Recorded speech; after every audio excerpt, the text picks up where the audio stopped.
Coach, you ready? Yeah, ready. All right, we'll start on the right side with Gabe. Noel, how many days was Travion here before you realized you had something special, and what kind of elements are you seeing just looking at film and working with him about how good he can be? To be honest with you, in the spring, they all were like, I was trying to figure all their names out, so he was just one on a long list of guys I didn't know who they were. He's obviously, he's a real good fit for what we do offensively.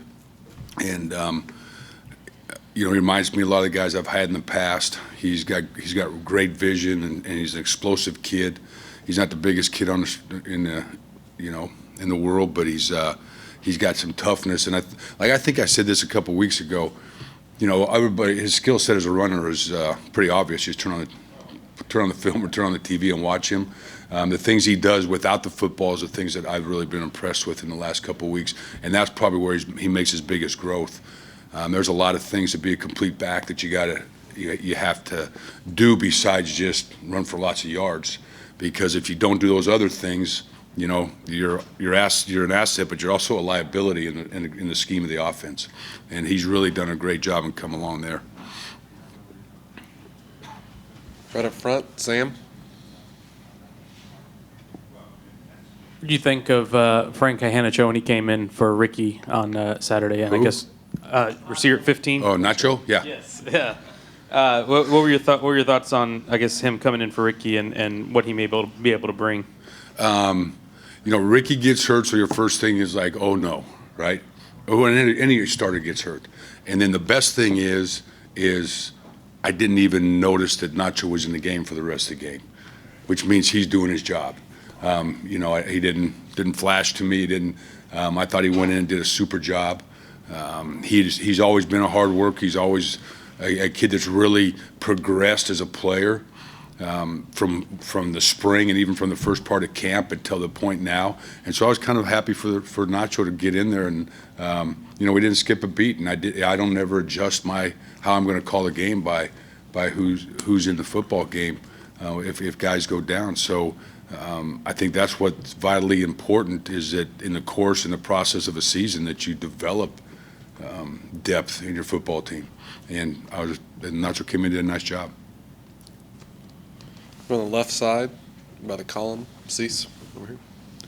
Coach, when you came in, you said your spread was a little bit different because you had the running element. You wanted to run it. Obviously, you've had great success. Why do you feel you've had that success? What has this offensive unit been able to do to have that success running? Well, as soon as it reminds me a lot when I had Brett. As soon as your quarterback becomes a serious threat as a runner, it creates different problems for the defense, obviously, and creates more options for us. And I think we all, I didn't know Trevor was that fast. And so I think, him being a threat helped Travion and Keith and James and those guys. And I also think the offensive line is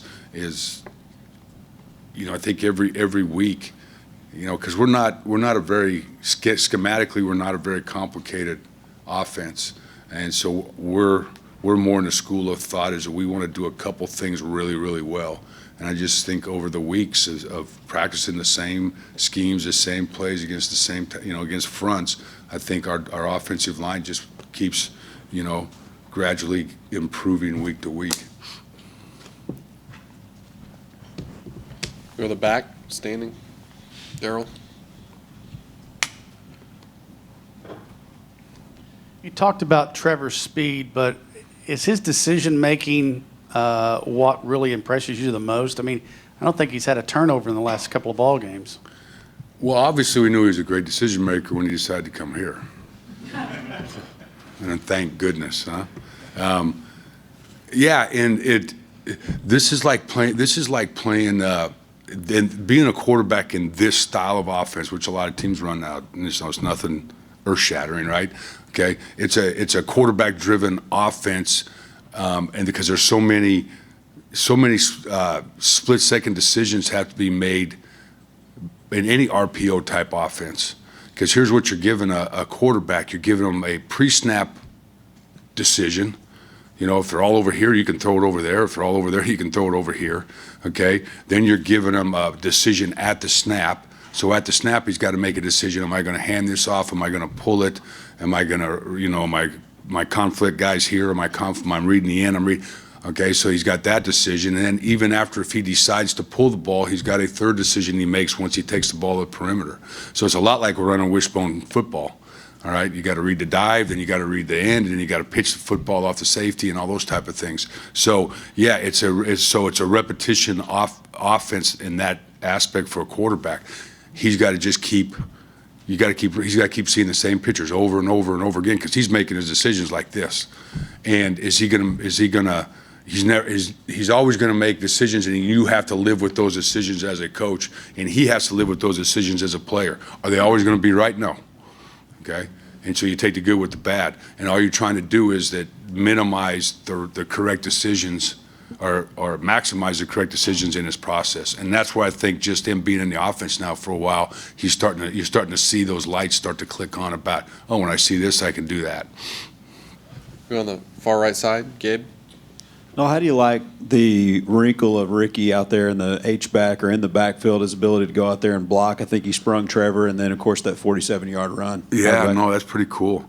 And I think that's something that that Ricky needs to, and he's really embraced that position instead of just being a flex tight end. Okay, and I think the ability for him to get in the box and to make those and do those types of things in any kind of offense, I think creates value for him and for our football team.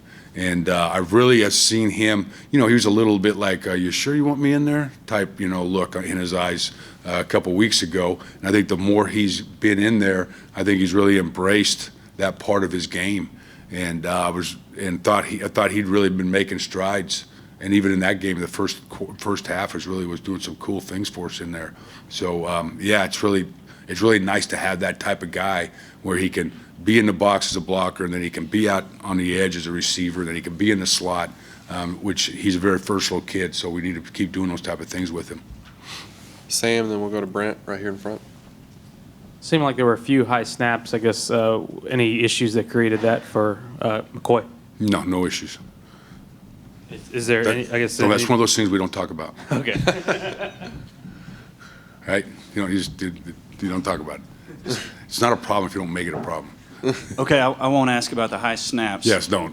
And I'm going for 3 in a row. I'm a little superstitious about that. Now, but it does seem like, and I know McCoy's done a good job, but it does seem like the ball floats a little bit back to tonight. Is that something y'all work on? Yeah, during the every week? day. And Coach Turner's done a great job, and I was being a smart ass, sorry. Yeah, and you know, that's his fourth game he played in. So it's the hardest position to play is to be in a gun offense and be the center. All right, first of all, you're making all the calls for us in the line. Okay, you're having to point out mics. You're going to have to re-ID stuff. You're getting calls from tackles that change your decision making, or you know, you're trying to send 5 guys to all the right guys. Same in pass protection. You got some guy in the 5 yards behind you just screaming at you to hurry up and give me the football while you're making all these decisions, and then you have to make all these decisions with your eyes 3 feet off the ground. Okay, or maybe between your legs looking at him. So it's a hard, you know, he's got a lot of things going on in his world. You know, every once in a while, you're going to have incidents like that. It's really not a problem. It's something that Coach Turner and them, they do a great job with. And, you know, obviously we work on it every week. And, yeah, none of it's going to happen, you know. Anything else for Coach Mazzone? All right. Thanks All right, for your guys. time.